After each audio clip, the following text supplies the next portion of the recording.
welcome back to another video on the YouTube channel and for Patreon members as well. Let's preview West Ham at home.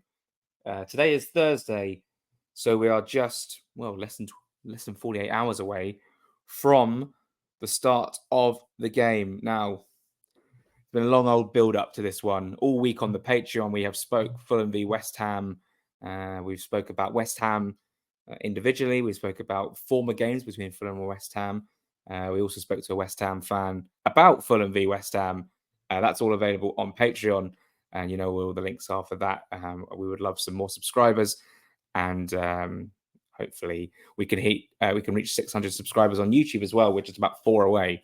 So for those of you who are not subscribed to the YouTube channel, please do, and there'll be plenty of reaction content to come as well from both West Ham and Preston and Newcastle, of course, next week with previews as well on the YouTube channel. So let's just get into it. I spoke with a West Ham fan about how I think this game's going to go.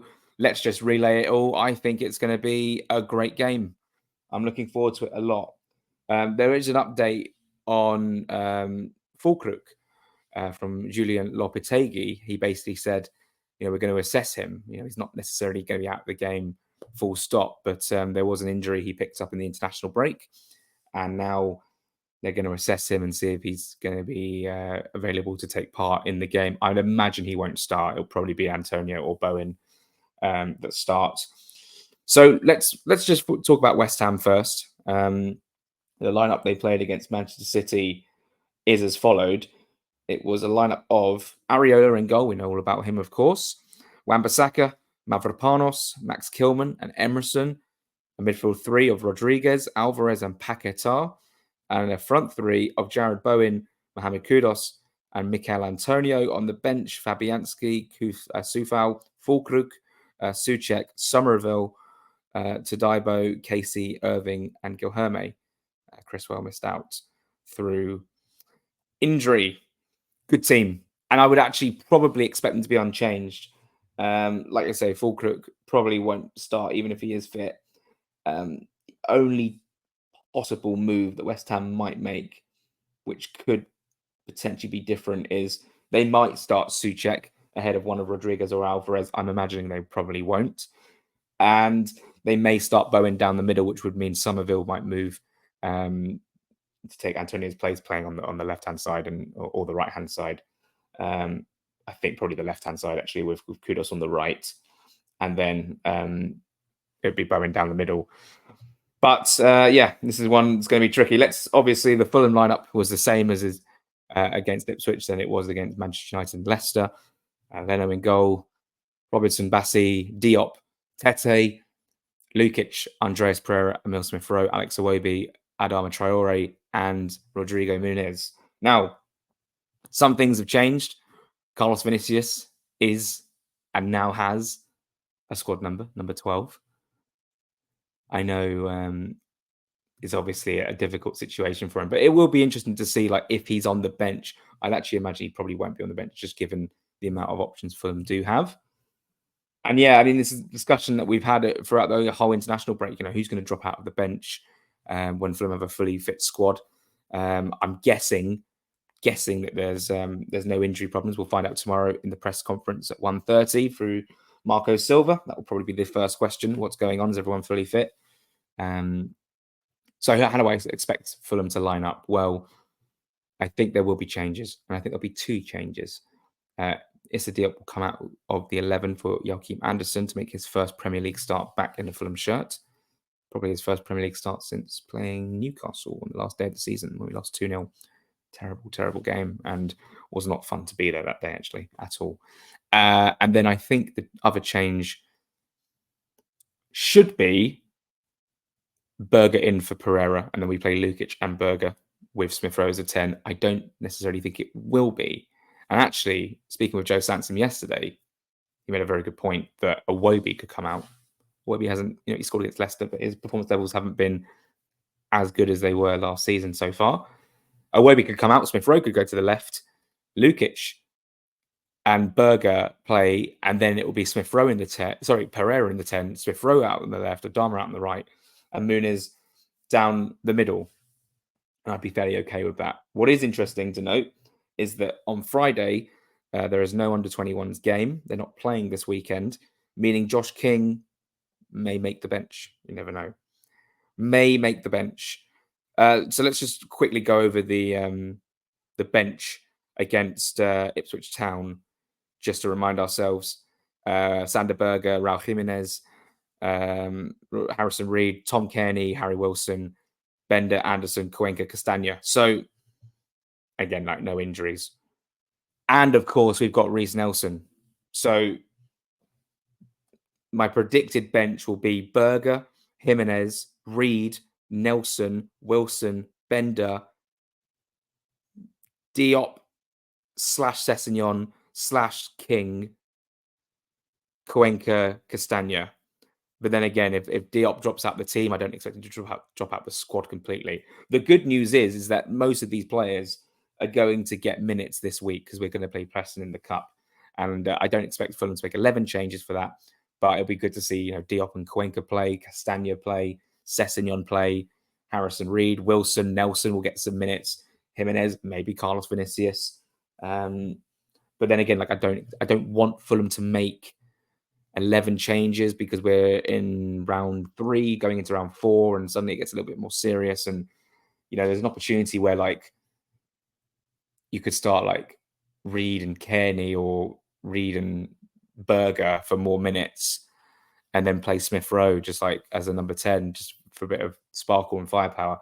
And maybe as the front 3 you could have Iwobi, Wilson, and Jimenez with like Adama Traore to come off the bench. How do I think the game's going to go against West Ham? I think it's going to be a draw where Jared Bowen will take the lead for West Ham. Fulham equalise inside the first half.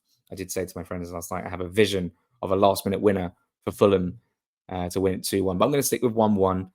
I think it's going to be a difficult game. And West Ham are, you can look back to the 2 games we played against them last season, 2-0 win, 5-0 win. West Ham are in a bit of a different place now. They, of course, were they were in a Europa League run. Or they were in the, they were in the Europa League last season. And now, obviously, by the time we played them in Europe, by the time we played them at the London Stadium, I think they may have been out of Europe. I need to double check that. But anyway, my point being is that West Ham's priority this season isn't like, we've got a game on Thursday and we've got a game on Sunday. It's we've got a game Saturday, which actually, they've got a game on Wednesday or Tuesday against Liverpool in the Carabao next week. But they will feel refreshed from the international break, of course. They will feel really up for it. Their fans will be like, I'm not going to Craven Cottage again and seeing us get thumped 5-0. I would be amazed if it went that sort of way. Of course, there was a sickness bug in the West Ham camp, allegedly, that day as well. They dropped a lot of their key players. Well, they did play Kudos. They did play, I think, Paquetá and Bowen that day. So it will be very, very interesting to see what happens. It has been a long time since Fulham have played. It does feel like it's been a bit of an age. The Ipswich performance was a little under par, a little bit difficult to watch at times in terms of creating chances. Second half, Fulham just did not have enough of a grip on the game. They say draw your aways and win your homes. And if you look at the last 2 games, that's what we've done. We lost to Man United. So if we were to get a win against West Ham, I think everyone would be like, okay, pretty decent start from Fulham. But West Ham are a great team. Let's have a look at the results they've had so far this season. A loss to Aston Villa at home where they didn't play very well at all, and Villa were the better side and probably should have scored more. West Ham scored for a penalty and Souček should have scored in the last minute to equalise, but didn't. Then they went to Crystal Palace in a fairly even affair and they got the better of Crystal Palace that day. Goals from Souček and Jared Bowen. And then they hosted Manchester City and, Haaland did what Haaland did, a hat-trick. And, what we've spoken about this week on Patreon, and what I'll repeat now, is that West Ham really do have a great counter-attacking threat. And so do Fulham, actually. So do Fulham. Maybe predominantly more away from home than at home. Maybe Fulham want to have more control over the game. But if there are opportunities for both teams to counter-attack, both teams could have some joy. This is how we saw West Ham equalise against Manchester City, just quickly getting away. You could even see Pep Guardiola on the near side sort of put his arms on his head, knowing that they were in a bit of trouble. The ball was flashed across the box, and Ruben Dias had to put the ball into his own net. And from there, Man City went on to win the game. But even there was an opportunity in the second half where West Ham were pouring forward, pace, power, and it fell to Mohamed Kudus. He had Bone on one side of him. Kudus went for goal and he hit the post. They are a dangerous team. I was lucky enough to go and see West Ham beat Bournemouth, which was a Carabao Cup game. They just about won. They were a bit under par that day. Wasn't very impressed with them. I thought Bournemouth were the better team. However, this is the Premier League fixture, and this is a game where West Ham need to sort of get going. I mean, they won at Palace, but they've lost 2 home games. They want to continue their away form, but Fulham want to continue their home form. Fulham also need to get a win as well, just to breathe a little bit easier. I think, none of these, I don't think any of these teams are going to be, Fulham or West Ham, are going to be in any relegation problems this season. Touch wood for Fulham, obviously. There's just too much quality in both teams. But my concern is that if Fulham were to, I think a point would be fine. I think I would be fairly okay with it, depending on game state and the context. However, if Fulham were to lose this one, and maybe Muniz didn't score or Jimenez didn't score, and you're thinking, God, our strikers are not firing yet. That is a cause for concern. It happened this time last season, of course, where Vinicius, got a goal off the bench after Jimenez started against Luton. Jimenez couldn't score, then he scored against Villa.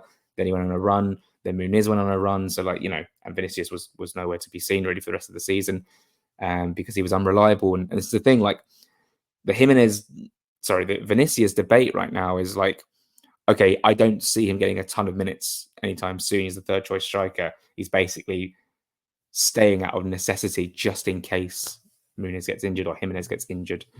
But if Muniz gets off the mark or Jimenez gets off the mark, I think Muniz will start. But if Jimenez comes off the bench, which he has done in, I think, all 3 of the games so far, then good. We've got a striker firing.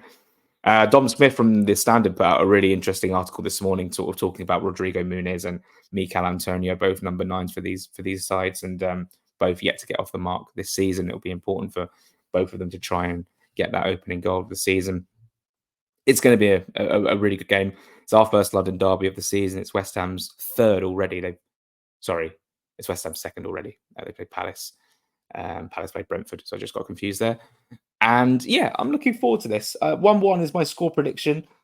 So 5 points from 4. And I didn't even finish my point from earlier. My concern is that if Fulham lose this, they've got Newcastle at home, not easy at all. We've got to go to Nottingham Forest, again, a place where we really struggled last season. And Forest have got, 2 points from 2 home games against Bournemouth and Wolves so far. And then we go to Manchester City, and there's another international break. I'd like to think that Fulham can get some points in these 4 games. They've really got to be strong at home. Newcastle's a fixture. We lost 3 times last season without scoring. Yes. 2-0 at home in the Cup, 1-0 at home in the league, and 3-0 away. And Jimenez got sent off at St James's Park. And that's just a tricky game. And that's this time next week. We're going to have to preview that. And obviously Newcastle this week, they play Wolverhampton Wanderers. But West Ham's going to be an interesting game. Max Kilman and Mavropanos with Tadaibo is another option, some really good centre-back options. Wan-Bissaka's been super impressive so far for West Ham. Emerson, a solid option at left-back. Soufal off the bench, who can always make something happen. Souček off the bench, who always gets a goal somehow. He's a very good player, Souček. And Lucas Paquetá, creative on penalties, scores goals, creates chances. Kudus, just an absolute live wire, dangerous. Bowen always on his toes and always he's going to give Robinson a really good game down that left hand side. Kudus maybe up against Kenny Tete. That would be really interesting. Really interesting to see who gets the better of the 2 there. And then there's just one more thing to really talk about in terms of previewing the game. It's Fulham's Achilles heel against Ipswich was they couldn't really deal, albeit no mistakes really came from the back. Was that when Fulham were pressed, that they very hard the pitch, there was an element of panic amongst Bassey and Robinson. They gave away throw-ins, they misplaced passes. This is why maybe having a little bit of a steadier man on the pitch in Joachim Andersen could get us out of trouble. with some long range passing or just a little bit more composure.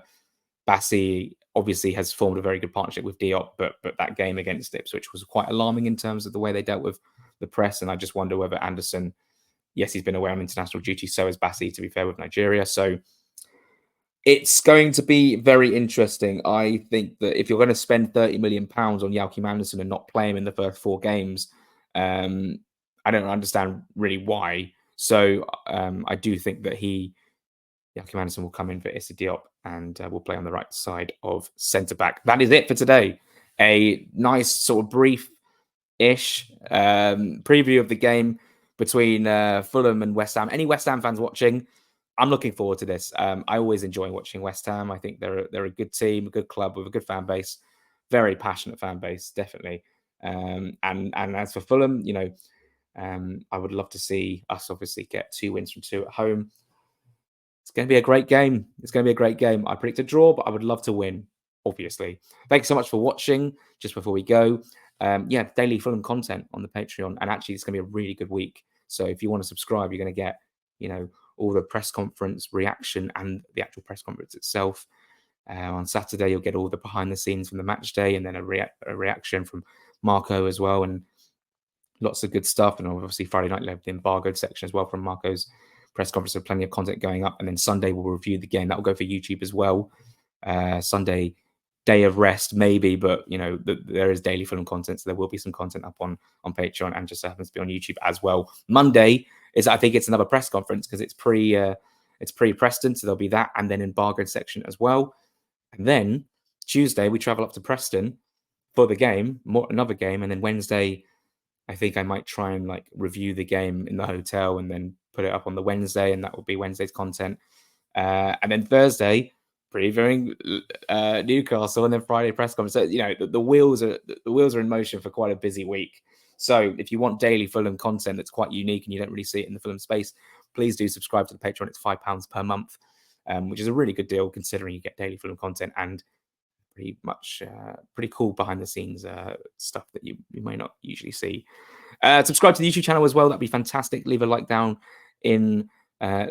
on this video. We can reach hopefully 600 subscribers. Any West Ham fans watching, if you enjoyed it, subscribe, and that would be fantastic. We'll do a review, and we'll get some thoughts in the comments on how the game went. As I'm now I'm a fan of Fulham, but I'm a journalist. But I like to keep things. I'm not going to sit here and start, if Fulham lose the game, I'm not going to start, getting upset. And, you got to stay professional in the game. And I want the professionalism to come across not only on a match day, but also in a match review as well. The Fulhamish stuff is maybe more for I can let loose a little bit and give my thoughts on. Anyway, well, let's call it a day there. Thanks so much for watching. Thank you so much for being here. Please like, subscribe, and we will speak again on Sunday.